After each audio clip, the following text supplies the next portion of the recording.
मी एकटा गेलो बारामतीला माझ्या मित्राला घेऊन आणि तिकडनं डेथ सर्टिफिकेट घेऊन आलो. तुमची पत्नी हॉस्पिटलला असताना तुम्ही बारामतीला जावं लागलं. हो, अजून माझी मिसेस हॉस्पिटलमध्ये ॲडमिट आहे. काय सरकार मदत करते, काय हातभार लावते. अजित पवार यांच्या अपघाती निधनाला आज बरोबर 1 महिना पूर्ण झाला आहे. त्या अपघातात अजितदादांसह आणखी 4 लोक मृत्युमुखी पडले, त्यांचं निधन झालं. त्यातीलच एक म्हणजे कॅबिन क्रू म्हणून काम करणारी पिंकी माळी. आज आपल्यासोबत पिंकी माळीचे वडील आहेत. जवळपास 1 महिना झालेला आहे, बरोबर 1 महिना झाला खरं तर या संपूर्ण घटनेला. काका कालच बारामतीला गेले होते. आपण त्यांना विचारलं होते का गेले होते बारामतीला. काका, तुम्ही काल बारामतीला गेला होतात, काय खास कारण होतं? बारामतीला गेलो की माझ्या मुलीचा डेथ सर्टिफिकेट हे मला घ्यायचं होतं. हे डेथ सर्टिफिकेट मी घेऊन आलो तिकडनं.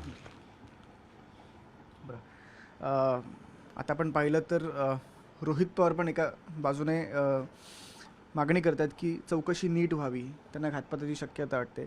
महिना जवळपास झालेला आहे. तुम्हाला वाटतंय का चौकशी नीट सुरू आहे?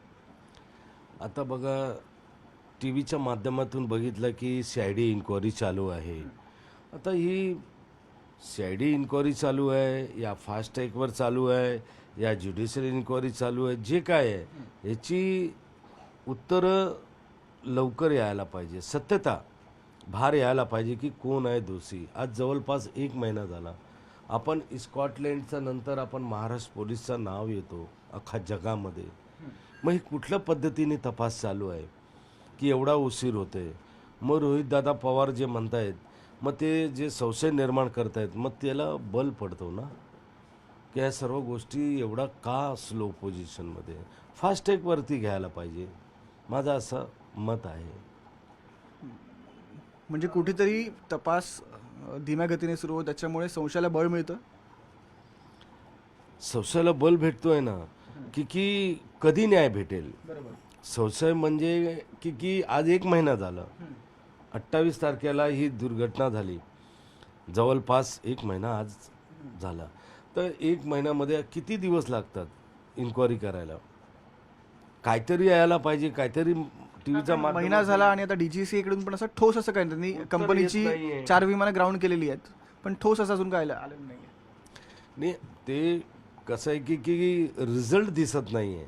सरकारकडनं काम तपास चालू असेल, मी असं म्हणत नाही की काही करत नाही आहे, पण मध्यम गतीने आहे. याला फास्ट ट्रॅकवर येऊन या कामाला गती मिळाली पाहिजे, जेणेकरून ग्रसित परिवार कुटुंब त्यांना न्याय भेटेल. काका, जवळपास महिना झाला आहे आता आणि तुम्हालाही काही प्रश्न पडले असतील, त्याची उत्तरं तुम्हाला मिळाली आहेत का? नाही मिळाली तर तुमचे प्रश्न काय आहेत? काही प्रश्न पडले असतील तुम्हालाही? काय प्रश्न आहे? एकमेव पिंकी माली माझी मुलगी कमावणारी होती. आम्हाला बारामती प्रशासकीय भवन तहसीलदारकडनं मेसेज आणि फोन आला की 5 लाख रुपयाचा अनुदान हे आपल्याला देण्यात येते. एकमेव मुलगी होती. जर आमच्या जखमवर मलम लावायचं आहे तर व्यवस्थित लावलं पाहिजे. आज माझी मुलगी नाही आहे. जर सरकारने मदत करायचा ठरवला तर माझी त्यांना विनंती असेल की माझा एक मुलगा आहे, 24 वर्षाचा ग्रॅज्युएट आहे, त्याला कुठेतरी कामधंद्यावरती गव्हर्नमेंटचं कुठल्याही विभागामध्ये लावले तर मी समजेन की ही भावपूर्ण श्रद्धांजली मिळाली माझ्या मुलीला सरकारकडून. आता तो कामावर प्रायव्हेटला आहे, टेम्परवारी आहे, पण सरकारने कुठेतरी पुढे येऊन मला मुलाला मदत केली, सहकार्य केले कामाच्या बाबतीत, त्याला नोकरी दिली, तर मी समजेन पिंकीला सरकारकडून भावपूर्ण श्रद्धांजली मिळाली. म्हणजे तुम्ही जी सरकारने मदत तुम्हाला दिलेली आहे ती तुम्ही स्वीकारली नाही अजून? नाही, मी 5 लाख रुपयाचा अनुदान स्वीकार केला नाही आहे. कारण की माझ्या मुलीची किंमत 5 लाख रुपये नाही, ती 4 महिन्यामध्ये ती असती तर कमवली असती. सरकार जर जखमवर मलम पण लावते ते कुठल्या पद्धतीने लावते? एक तर आम्ही मागितले नाही तुमच्याकडे, आणि जर तुम्ही आम्हाला जर पाठबळ देताय, धैर्य देताय, हिंमत देताय, कुठेतरी कुटुंबाला मदत व्हावा आर्थिक स्वरूपामध्ये, ती एवढी छोटीशी रक्कम एवढी छोटीशी रक्कम. त्याऐवजी माझ्या मुलाला जर कुठे गव्हर्मेंटला काम दिलं तर मला कुठेतरी पुढे परिवार आधार कुठेतरी भेटेल. सेटल होईल, परिवाराला आधार मिळेल. आपण परवा जर पाहिलं Rohit Pawar marine lines police स्टेशनला गेले होते. तिथे त्यांनी मागणी केली की गुन्हा दाखल करून घ्या, पण ती मागणी खरं तर पूर्ण झाली नाही. त्यांच्याकडून फक्त एक पत्र घेण्यात आलं. त्यानंतर तुम्हाला वाटतं का की की या संपूर्ण तपासात पारदर्शकता आहे? आता काय FRI करायला गेले, काहीतरी त्यांच्याकडे पुरावे असतील. कंपनी या कुठला पायलट या कोणाबद्दल FRI कोणाच्या विरोधात आहे ते तर ते लोक तपास करायला पाहिजे होता की FRI कोणासाठी गुन्हेगारवर असतो. मग जर गुन्हेगार सापडला आहे तर FRI घ्यायला प्रॉब्लेम काय आहे? कारण का जर हे लोक प्रायव्हेटमध्ये म्हणजे कोर्टात गेले तर मग प्रायव्हेट केस कोर्टामध्ये टिकत नाही. गव्हर्नमेंटमध्ये FRI लॉन्च व्हायला पाहिजे. आपण रेशनिंगच्या बाबतीत बोलता वन कार्ड वन नेशन. महाराष्ट्रामध्ये कुठेही धान्य घेऊ शकता दुकानावरून. मग कुठल्याही पोलीस स्टेशन, मग बारामती असू द्या या मरीन ड्राईव्ह असू द्या, कंप्लेंट घ्यायला पाहिजे, त्याची तपशील करायला पाहिजे, त्याचे जे इन्क्वायरी म्हणतो ना आपण, मग त्याच्यातून जे सत्यता आल्यावरती मग तुम्ही पुढे कारवाई करा. पण तक्रार द्यायला आले तर तक्रार घ्यायला पाहिजे, माझं असं मत आहे. हा सगळा जो एकंदरीत तुम्ही पण म्हणताय की कुठेतरी स्लो प्रोसेस आहे. ही स्लो प्रोसेस असेल किंवा रोहित पवारांसोबत जे परवा मरीन लाईन्स पोलीस स्टेशनला जे घडलं ते असेल, किंवा DGCकडून ठोस असं काही उत्तर आलेलं नाही आहे. तुम्हाला वाटतं की या संपूर्ण प्रकरणामध्ये तुम्हाला न्याय मिळणार आहे? न्याय भेटेल असा मला पण आता शंका वाटते की न्याय भेटणार. 1 महिना झाला, लेट होते तर कुठेतरी हे दबून जाईल. मला असा एक शंका वाटायला लागली, माझ्या मुलीला न्याय नाही भेटणार. आणि रोहित दादा पवार हे पवार कुटुंबाचे एवढे मोठे ते पारिवारिक व्यक्ती आहेत. दादा काका पुतण्याचा संबंध होता. जर त्यांच्यासारख्या व्यक्तीला न्याय भेटत नाही तर मी एक टॅक्सी चालक आहे आणि मध्यम परिवारमधला आहे आणि स्लममध्ये आलेलो आहे, तर माझ्यासारख्या व्यक्तीला काय न्याय भेटेल? मी काय अपेक्षा करू सरकारकडनं? जर सरकार पुढे येऊन फास्ट ट्रॅकवर गतीने तेज गतीमध्ये जर काहीतरी रिझल्ट आला तर काय समजेन की बाबा काहीतरी पुढे काम झाला सरकारकडून आणि काहीतरी आम्हाला न्याय मिळाला. आज महिनाभर प्रतीक्षा केली, आमच्याकडे नाईलाज आहे, काही करू शकत नाही. आम्ही वाट बघणार, न्याय देतील या नाही देतील, तरी आम्ही काय करू शकतो? कायदा हातात तर घेऊ शकत नाही. या मधल्या काळात तो कोण तुम्हाला भेटायला आला होता का, राष्ट्रवादीमधून किंवा इतर कोणत्या पक्षातून? मला राष्ट्रवादी काँग्रेस पक्षामधनं सर्वप्रथम माननीय छगन भुजबळ साहेब आले. त्यांच्यासोबत माजी खासदार त्यांचे पुतणे समीर भुजबळ होते. त्यांचे भुजबळ साहेबांचे चिरंजीवी पंकज भुजबळ, हे सगळं सावता माली आहेत आणि मी माली आहे या नात्याने आले भेटायला. अनिल देशमुखजी माजी गृहमंत्री आले आणि रोहितदादा पवार आले. अरविंद सामंतजी होते. स्थानिक नगरसेवक निशिकांत शिंदेजी होते. माजी नगरसेवक समाधान सरवणकर, हे लोक मला सहकार्य केले, मदत केली. त्या पडता कालामध्ये मला बारामतीला जायचं होतं माझ्या मुलीची डेथ बॉडी घ्यायला.